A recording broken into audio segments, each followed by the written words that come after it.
दुनिया की नजर इस्लामिक देशों पर टिकी है। इजराइल को एक न एक दिन झुकना ही पड़ेगा।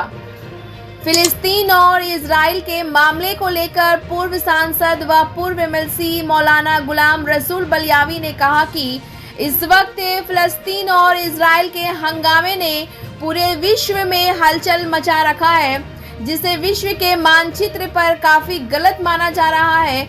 उन्होंने कहा कि इजराइल सरासर हठधर्मी और नाजायज ढंग से फिलिस्तीन के साथ पेश आ रहा है, जिसे दूसरे कंट्री के लोग तमाशीन बनकर देख रहे हैं। उन्होंने कहा कि 1947 में जब जर्मनी से हिटलर ने यहूदियों को बाहर खदेड़ दिया था, उस समय देश का कोई भी हिस्सा यहूदियों को पनाह नहीं दे रहा था, लेकिन फिलिस्तीन ने यहूदियों को पनाह दिया। फिलिस्तीन अरब देशों का हिस्सा माना जाता है, जहां इस्लाम मजहब के मानने वाले लोग बसे हुए हैं। इस्लाम हमेशा अच्छी राह और अच्छी बातों को सिखाता है।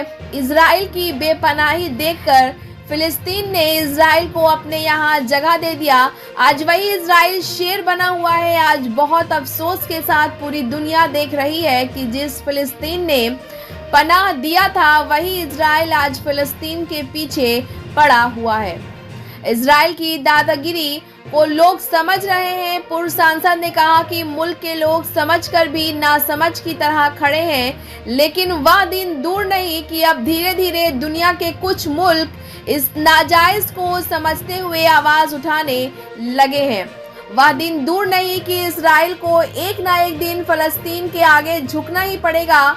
उन्होंने कहा कि हमारे देश के जो भी प्रधानमंत्री बने वे फिलिस्तीन के साथ खड़े नजर आए, जिसमें पूर्व प्रधानमंत्री अटल बिहारी वाजपेयी का भी नाम काफी सक्रिय रूप से रहा है। उन्होंने बिना झिझक दिल्ली के रामलीला मैदान में कहा था कि मैं भाजपा की राजनीति जरूर करता हूं, लेकिन मैं फिलिस्तीन के साथ खड़ा हूं। उन्होंने कहा था कि इजराइल जो कर रहा है वह गलत कर रहा है। पूर्व सांसद मौलाना बलियावी ने कहा कि आज हमारे देश के कुछ वैसे लोग हैं जो इजराइल के साथ खड़े नजर आ रहे हैं और फिलिस्तीन को बुरा भला कह रहे हैं। तो आइए देखते हैं कि पूर्व सांसद मौलाना बलियावी क्या कहते हैं, सुनते हैं उनकी जुबानी। इस प्रकार की रिपोर्ट देखने के लिए बिहार दर्शन न्यूज को सब्सक्राइब कर लाइक करें और शेयर करें। धन्यवाद। ये कहा जा रहा है जनता पार्टी की सरकार बन गई, वो अरबों का साथ नहीं देगी, इजराइल का साथ देगी। आदरणीय मोरारजी भाई इस स्थिति को स्पष्ट कर चुके हैं। गलतफहमी को दूर करने के लिए मैं कहना चाहता हूं कि हम हर एक प्रश्न को गुण और अवगुण के आधार पर देखेंगे, लेकिन मध्य पूर्व के बारे में यह स्थिति साफ है कि अरबों की जिस जमीन पर इजराइल कब्जा करके बैठा है, वो जमीन उसको खाली करना होगी। आक्रमणकारी आक्रमण के फलों का उपभोग करे, ये हमें अपने संबंध में स्वीकार नहीं है। तो जो नियम हम पर लागू है वो औरों पर भी लागू होगा। अरबों की जमीन खाली होना चाहिए। जो फिलिस्तीन है, उनके फिलिस्तीनी हैं, उनके उचित अधिकारों की प्रस्थापना होना चाहिए। फलस्तीन और इसराइल के मसले पर इस वक्त पूरी दुनिया में एक हंगामी सूरत हाल है। सच ये है कि 1947 में जब हिटलर ने जर्मनी से इनको बाहर किया तो ये कई मुल्कों में गए, किसी मुल्क ने इनको पनाह नहीं दिया। पनाह फलस्तीन के मुसलमानों ने दिया। और ये भी तारीख का एक हिस्सा है कि फलस्तीन अरबों की जमीन है और उसकी मालिक अरब है। फलस्तीन में पनाह गुज़ीनों की हैसियत से दाखिल होने वाले यहूदियों ने ब्रिटिश हुकूमत और यूएनए की मुश्तरका अमेरिका की दादागिरी की बुनियाद पर एक अलग कंट्री, एक अलग मुल्क का स्टेटस ले लिया और मुसलसल 50 से 60 साल बीत गए। वहां कत्लेआम, बैतुल मुक़द्दस पर कब्जा, बच्चों का कत्लेआम, औरतों की आबरूरेजी, ये मुसलसल होते रही। हिंदुस्तान हमारा वो मुल्क है जो हर दौर में, हर जमाने में मजलूमों के साथ खड़ा रहा है, कभी जालिम का साथ नहीं दिया। यही वजह है कि विभिन्नता में एकता, हमारे मुल्क की पहचान है। हमें फख्र है कि हिंदुस्तान ने हर दौर में मजलूमों को मदद भी की, साथ भी दिया, जालिमों को कंडम भी किया, बुरा भी कहा। इस वक्त फलस्तीन के मुसलमान अपने मुल्क की आजादी की जंग लड़ रहे हैं, ठीक उसी तरह लड़ रहे हैं और उन्हीं से लड़ रहे हैं जिन लोगों से हमारे हिंदुस्तान के मुल्क की आजादी की जंग लड़ने वाले स्वतंत्रता सेनानी, जंग आजादी के मुजाहिदीन ने लड़ी थी। उस दौर में भी अंग्रेजों की मुखबिरी और दलाली करने वाले हमारे मुल्क में थे। आज भी कुछ उस नजरिए, उस सोच के लोग हैं।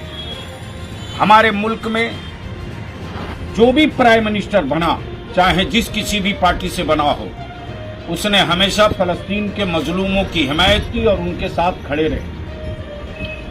आज याद आते हैं हमारे मुल्क के साबिक वजीर आजम आजहानी अटल बिहारी वाजपेयी।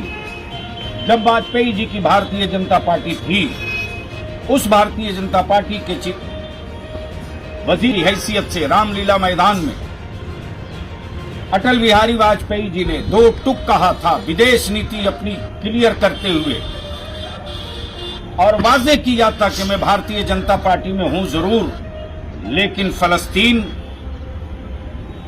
असल मालिक है। इस्राइल फलस्तीन का मालिक नहीं है। और दिल्ली के रामलीला मैदान में उन्होंने साफ शब्दों में कहा था कि फलस्तीन अरबों की जमीन है, उसके मालिक फलस्तीनी हैं, ये कब्जा किए हुए हैं, गासिब हैं, ये टेररिस्ट और दहशतगर्द लोग हैं जिन लोगों ने फलस्तीन की जमीन पर कब्जा किया। और ब्रिटिश पीरियड, अमेरिका, यूएनओ समेत मिलकर के इन लोगों ने फलस्तीन का कत्लेआम बरसों बरस देखा।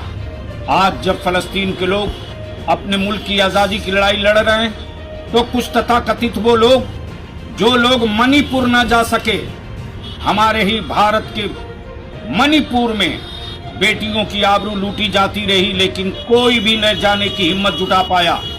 आज वो सारे मीडिया कर्मी, आज वो सारे अंग्रेजों के दलाल लोग पहुंच करके वहां से रिपोर्टिंग कर रहे हैं और टेररिस्ट और दहशतगर्द कह रहे हैं, उनको दहशतगर्द कर रहे हैं जो फलस्तीन के मालिक हैं।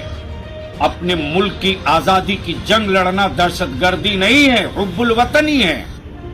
और फलस्तीन के मुसलमान अपने हुब्बुल वतनी का सबूत दे रहे हैं। इसलिए मैं अपनी कौम, बिलखुसूस अपने मुल्क के अमन पसंद लोगों से गुजारिश करके कहूंगा कि अपने मुल्क की पुरानी कदरें, पुरानी सभ्यता यही रही है कि अपने मुल्क में हमारे मुल्क ने कभी भी किसी भी वक्त जालिम का सपोर्ट नहीं किया है, न करेगा। ये पहचान है हमारे भारत की। इसलिए मैं खास तौर से अपने नौजवान तबकों से कहूंगा, अपने मुस्लिम नौजवानों से कहूंगा, जज्बात से कतई काम न लें। जज्बाती होने की कोई जरूरत नहीं। हक हक है, बातिल बातिल है। जिसका जो मुल्क है उसको मिल के रहेगा, जिसको जो कहना है कहते रहे। तारीख का हिस्सा है, उसको कोई झुठला नहीं सकता। हम अपने नौजवानों से विनती करके कहेंगे कि जज्बाती ना हो करके, मैं गुजारिश करूंगा अपनी मिल्लत के नौजवानों से कतई तौर से जज्बाती ना हो और सोशल मीडिया के जरिए जो खबरें फेक चलाई जा रही हैं उस पर तवज्जो न दें। हाँ, इस पर तवज्जो जरूर दें कि इस वक्त इस्लामिक मुल्क कहलाने वाले वो अरब ममालिक में क्या कर रहे हैं। पूरी दुनिया की नजर उन पर है और रहेगी। इस वक्त पूरी दुनिया की नजर उन इस्लामिक ममालिक पर जाकर टिकी हुई है और पूरी दुनिया देखना चाहती है कि इस्लामी जमहूरिया मुल्क का बोर्ड लगा करके पूरी दुनिया में इस्लाम के नाम पर कंट्री और मुल्क चलाने वाले क्या कर रहे हैं, वो किनके साथ हैं। फलस्तीन के मजलूमों के साथ खुल करके सामने आते हैं या अपनी कूटनीति और अपनी मफाद परस्ती और इब्नुल वक्ती का मुजाहिरा करते हैं। वक्त आएगा अल्लाह के कहर की लाठी उनसे भी हिसाब लेगी, जरूर लेगी इंशाअल्लाह। शुक्रिया।